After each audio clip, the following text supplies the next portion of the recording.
Hi, welcome to a video on solving application problems that are quadratic. This video specifically looks at an application using the Pythagorean Theorem, which is using a triangle application. So here's the question. The hypotenuse of a right triangle is 1 centimeter longer than the longer leg. Okay, the hypotenuse. So the hypotenuse, if I have a triangle, so the hypotenuse of a triangle is the longer side, so that would be this side. So the hypotenuse is 1 centimeter longer than the longer leg. So one of these two legs over here is going to be longer. So why don't we just make it very obvious which one that one is. So here's my triangle, and then that leg is going to be the longer one. So this says that it's 1 centimeter longer than that one. So we'll call this one X, and then this one would be 1 centimeter longer than that one. And then it says that the shorter leg, so the shorter leg, so that would be this leg right here, is 31 centimeters shorter than the longer leg. So that means it's going to be this leg, but it's going to be shorter by 31 centimeters. So I'm taking X and I'm going to subtract it by 31. So this length plus 1 gives me the hypotenuse. The shorter one is 31 centimeters shorter than this piece, so I'm going to take X minus 31. Okay, and then it says, find the length of the longer leg of the triangle. Okay, so the longer leg, it wants me to find this distance here, X. That's really nice. And then I have to use the Pythagorean theorem to solve that. And the Pythagorean theorem says that a squared plus b squared equals c squared. A squared plus b squared equals c squared.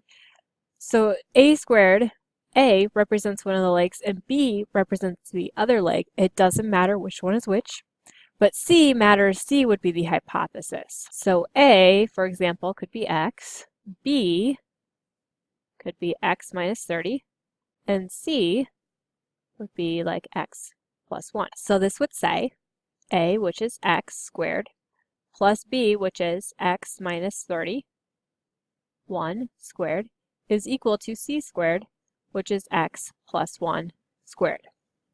In order to solve this, I need to expand the squares. I can't just take the square root of everything and have it to be gone.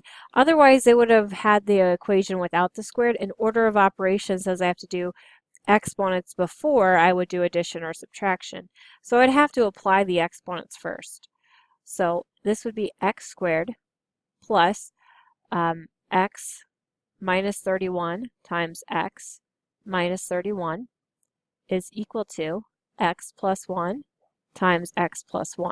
Because if I've got 2 X plus 1s, it's squared, so then I write both of them out. So this would be X squared plus X times X is X squared. X times negative 31 is negative 31X. And now I'm going to multiply the negative 31, so negative 31X, and negative 31 times a negative 31. That would give me a positive 961. And this would be equal to X times X, which is X squared, X times 1, which is 1X, 1 times X, which is X, and 1 times 1 is 1. Just to highlight to show you where things came from, this X gave me the first two terms, and this one gave me the second two terms. Over here, this X gave me the first two terms, and this one gave me the second two terms. Okay, so I can combine stuff. I've got X and X, so that's 2X squared. Negative 31 and negative 31, that would be negative 62X plus 961 is equal to X squared.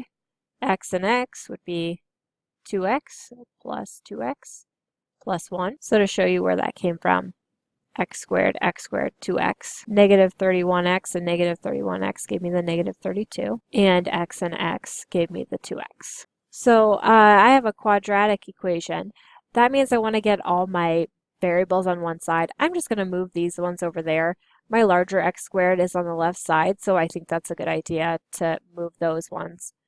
That way my leading coefficient is positive. Now if it's negative, that's okay. It's not a big deal. You would just factor out the negative. So subtract x squared from both sides, and I get x squared. Subtract negative 2 from both sides, and we get negative 64x. And then plus 960. And this is going to be equal to 0. X squared minus x squared, 2x minus 2x, and 1 minus 1. My next step is to factor. Oh boy, this one is a tough factor. I'm going to use the ACB method. So AC is 960. A is 1. That means I could go right into it being factored. And C is negative 64. So I want the sum to be negative 64. Okay, so I have 1 and 960, 2 and 480, 3 and 3,200, 4 and 2,040, 5 and 192, 6 and 160, 7 would be next, but 7 doesn't go in there nicely, 8 and 120. Oh, by the way, look, I've got this is to be a positive, but over here it's a negative, so I need 2 negatives, because when I add 2 negatives, they'll be negatives. So let me add those negatives on here. I just noticed that. And I've got to keep going. I'm nowhere close to negative 64. So next would be 9, and 9 won't go in there. So then 10, negative 10 sure will, and 96. 11 won't go in there. 12 should go in there. So negative 12 and negative 80.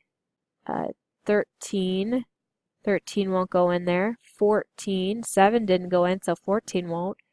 15, well, 15 should go in because 3 and 5 both went in.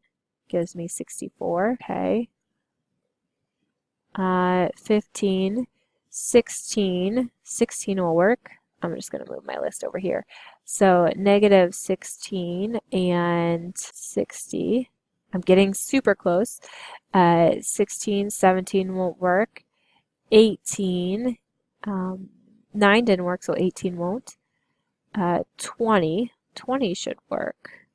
20 and 48. 21 doesn't work. 22. 11 didn't work, so 22 don't work. 22. 23 won't work. 24. I think 24 will work. 4 and 40. Oh, this is really good because 24 plus 40 is 64. So if they're all negative, which they are, then it'll work. So I can go into it being factored. So we have x minus 24 and x minus 48 equals 0. X minus 24 equals 0. X minus 48 equals 0. Either the first one equals 0 or the second one equals 0 or they both equal 0. Then I'm going to add 24 to both sides. X equals 24. There's one solution.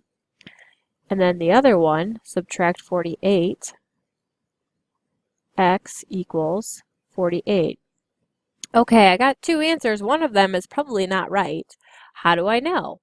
Well, I have x over here and x plus 1. Both of those look fine, but x minus 31 has to be a positive number. If I put 24 in here, I'm not going to get out a positive number. I'm going to get out a negative. So this one can't be right. So x is equal to 48. That's the length of the longer side right here. I could figure out the length of the shorter side, and I can figure out the length of the hypotenuse as well. Hypothesis. I can't say it. Okay, here's one for you to try out. Go ahead and try the problem out. Put your answer in the comments section. Don't forget to like and subscribe. If you have a question and would like to see it in an upcoming video, add that to the comments section as well. Have a rational day. Bye-bye.